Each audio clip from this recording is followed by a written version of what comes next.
Selamat siang Ibu. Tadi kami dari kelas R kelas 2 Ibu izin untuk mewawancarai Ibu untuk meminta tanggapan terkait proyek kami dengan Bapak Ihsan, yaitu tentang putusan yang sudah diadili di Pengadilan Negeri Jambi Ibu. Jadi ini kami mengambil kasus klasifikasi anak yang berhadapan dengan hukum Bu, namun kasusnya lebih tepat itu tentang persetubuhan anak di bawah umur Ibu. Persetubuhan anak yang di bawah umur yang karena tipu muslihat dari si pelakunya. Nah, jadi kasus ini Bu itu bermula dari tahun 2020. Mereka ketemu di aplikasi media sosial itu yang bernama Facebook, yang dimana si korban dan si pelaku ini bertemu lalu pacaran di tahun 2020 sampai di tahun 2022 mereka si cowok ini mulai menimbulkan rasa birahi yang cukup tinggi Bu, sehingga mengajak si korban untuk melakukan hubungan badan, dan dimana pada saat itu kata-kata untuk merayu si korban ini, si pelaku ini melontarkan kata-kata kau sayang nggak sama aku, lalu dijawab oleh korban ini, sayanglah emang apa. Nah, terus si pelaku ini juga menjawab, kalau kau sayang kau kasihlah aku main sama kau. Nah, namun si cewek ini pertama awalnya menolak Ibu, dibilang aku nih nanti takut hamil. Tenang baiklah katanya, kalau hamil aku tanggung jawab. Nah, singkatnya Ibu, di dalam putusan tersebut mereka itu mulai berhubungan badan di tahun 2022 sampai 2023 itu sudah sebanyak 20 kali. Lalu di tahun 2024 lalu setelah mereka berhubungan badan selama 20 kali itu, mereka rupanya si pelaku ini mengajak membuat video Bu dengan si cewek. Namun si cewek ini awalnya itu menolak karena takut, nanti aku sebarin. Ya, enggak, tenang baiklah katanya. Aman lah dengan aku, cuma sesuai dengan kenangan baik. Nah, pada akhirnya si korban ini setuju lah, korban ini setuju. Nah, lalu mereka kan membuat video. Namun di tahun 2023 ini si korban ini meminta putus Bu, karena perlakuan si pelaku ini yang kasar, juga sering meminta hubungan badan. Namun si cowok ini mengancam di tahun 2024 untuk mendapatkan videonya Bu. Putus. Ya, dan video itu pun juga tersebar Bu dalam konten tersebut di aplikasi Facebook. Nah, si korban ini kan Bu lagi sekolah juga, perasaan hatinya juga campur aduk Bu. Namun di situ kalau nggak salah di putusan tersebut ada abang iparnya atau lupa saya Bu, bilang tenang baiklah, sekolah saja, itu kata-katanya Bu. Nah saja sekolah baik, kalau urusan video ini aman lah. Nah, di tahun 2025 itulah Bu melapor, dan si pelaku ini ditangkap dengan tuntutan awal jaksa itu 6 tahun penjara. Namun hakim ini mempertimbangkan, maka divonislah 4 tahun di lapas kelas 2B, itu lapas tentang untuk bimbingan anak Bu, karena hakim ini menilai bahwasannya anak ini masih memiliki masa depan yang panjang, masih bisa dibimbing, lalu juga belum pernah berhadapan dengan hukum Bu. Itu singkatnya.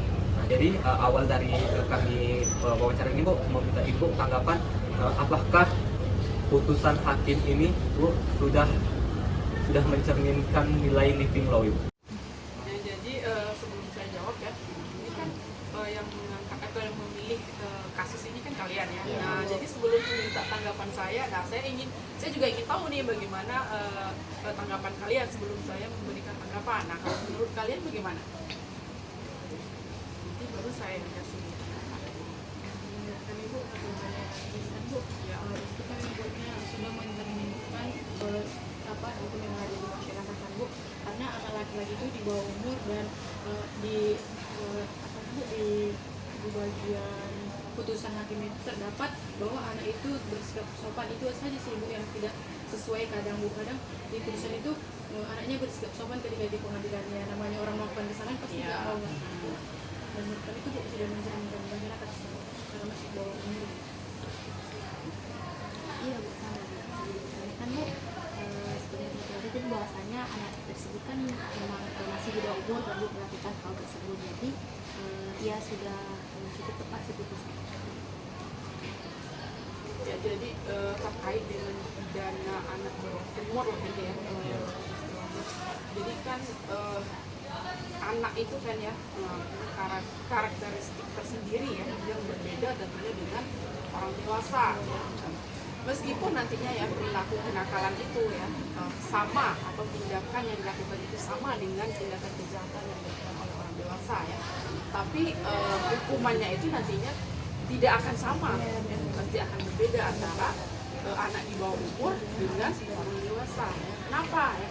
Nah, karena itu tadi salah satu pertimbangannya adalah mungkin yang dikatakan Andres, mungkin anak ini masih punya masa depan yang panjang gitu ya. Nah, dalam artian ini mungkin anak masih mengalami yang namanya perkembangan ya, baik secara fisik misalnya atau mental, psikis ataupun sosial ya. Nah, perkembangan ini tentunya menuju ke arah kesempurnaan seperti yang dimiliki oleh orang dewasa ya. Nah, kalau untuk spesifiknya ya, untuk hukuman atau yang undang-undang yang mengatur tentang pidana anak di bawah umur ini kan sudah ada ya, regulasinya itu kan Undang-Undang Nomor 11 Tahun 2012 ya, tentang sistem peradilan pidana anak di bawah umur. Nah, kalau untuk hukumannya itu kan sudah dijelaskan ya dalam pasal, kalau tidak salah saya itu ada di dalam pasal 21 ayat 1 ya. Nah, di mana di situ dijelaskan bahwa anak yang berhadapan dengan hukum namun belum berusia 12 tahun ya. Nah, itu nanti pihak-pihak terkait ya, penyidik atau misalnya ya bisa mengambil keputusan misalnya pertama untuk menyerahkan anak itu kembali kepada orang tua atau walinya ya. Kemudian yang kedua apa, misalnya diikutsertakan dalam program-program seperti pembinaan gitu ya, kemudian adanya pembimbingan misalnya ya oleh lembaga atau instansi terkait yang mengatur tentang kesejahteraan sosial misalnya ya. Kemudian apa lagi terkait dengan hukuman atau penahanan misalnya ya, juga sudah diatur itu di dalam Undang-Undang Nomor 11 Tahun 2012 tadi ya, pasal 32 ayat 2 kalau tidak salah itu ya.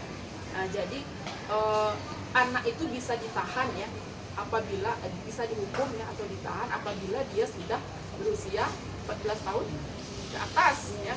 Nah, ke atas itu sudah bisa dikenakan hukuman ya atau pidana dalam hal ini. Kemudian apalagi yang kedua syaratnya, dia itu melakukan tindak kejahatan ya atau tindak pidana yang hukumannya lebih kurang 7 tahun gitu ya. Nah, itu sudah bisa ditahan meskipun dia masih dalam kategori anak-anak ya, usianya itu kan masih belasan ya. Nah, nanti kan nanti bisa dilihat itu kategori dewasa misalnya menurut ilmu sosial kan ada umurnya itu ya. Kemudian apa lagi terkait hukumannya juga ya, ada juga itu di pasal 60 berapa itu 69 kalau saya tidak salah ayat 2 ya, itu nomor 11 tahun 2012 itu dikatakan bahwasanya untuk anak di bawah umur itu ya hukuman atas tindak atau tindak pidana yang dilakukan ada dua. Yang pertama tindakan, yang kedua pidana ya, tahu kan? Nah, tindakan itu apa misalnya? Itu tadi yang pertama misalnya mengembalikan kepada orang tuanya ya. Kemudian misalnya kalau yang terkait kasus narkoba misalnya ya, bisa direhabilitasi di rumah sakit jiwa misalnya ya, atau di pusat rehabilitasi lain misalnya. Kemudian apa lagi? Yang pertama tindakan, yang kedua pidana itu sendiri ya. Nah, pidana apa misalnya ya? Penjara ya tentunya. Ya, denda. Itu. Dan ya kalau berangkat dari aturan ya atau regulasi ya Undang-Undang 11 tahun 2012 tadi itu ya, kalau saya rasa kalau dilihat dari kasus ini ya sudah sesuai ya, meskipun nanti pasti akan ada kekecewaan ya, nah dari yang namanya si korban ini. Nah, tentunya dia merasa seberapapun besar hukumannya ya atau berat hukumannya, pastilah yang menjadi korban ini pasti merasa tidak adil kan ya.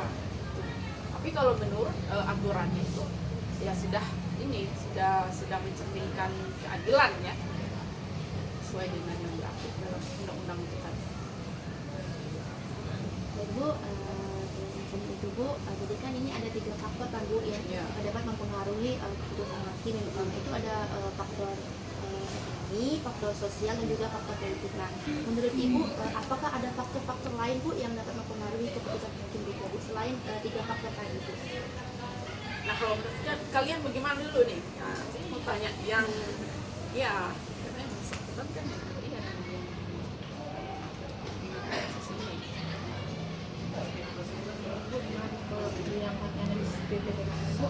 kalau dari faktor sosialnya Bu, kami lihat dari umurnya Bu masih ada.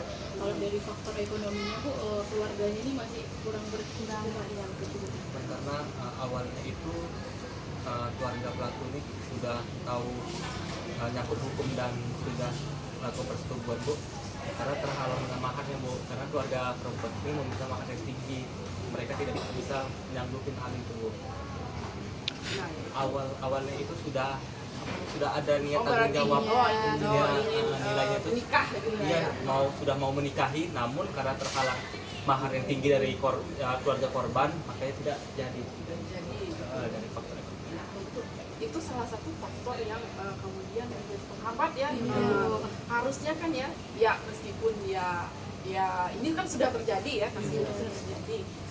Ya harusnya ya keluarga yang mungkin masih dalam posisi yang kecewa, mungkin berat menerima keputusannya, tapi kan ini sudah terjadi ya apa salahnya gitu kan, kalau di logikanya gitu, apa salahnya dipermudah gitu ya. Itu sih sebenarnya.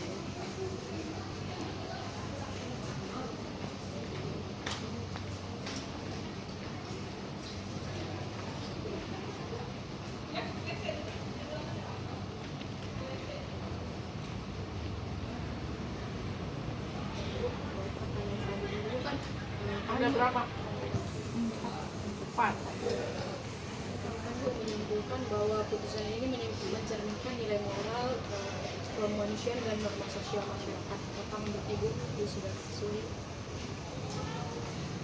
Ya kalau dari sisi normatif itu sudah sesuai ya, semuanya sudah sesuai. Tapi mungkin dari sisi apa tadi?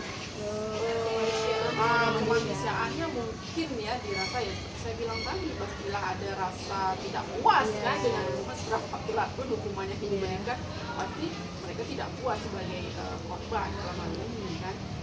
Itu.